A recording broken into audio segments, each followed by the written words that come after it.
Tādās situācijās cilvēki un uzņēmumi griežas pie Princēlas. Cilvēkiem vajag ātri.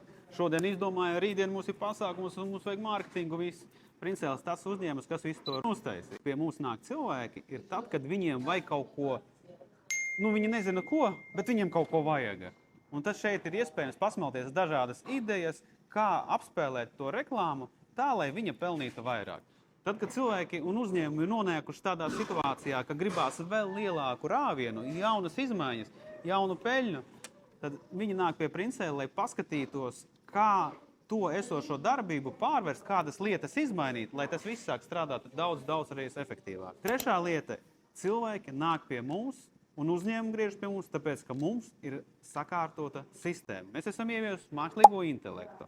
Mums ir jauna CRM sistēma, automātiskie aprēķini, skaista, forša, mājīga telpa, kad cilvēks atnāk, saņem nevis kaut kādā augstā, drēgnā, pretīgā telpā, bet foršā telpā, kura viņa produkts ir sataisīts ar rūpēm, ar mīlestību, sapakots un nodots jums.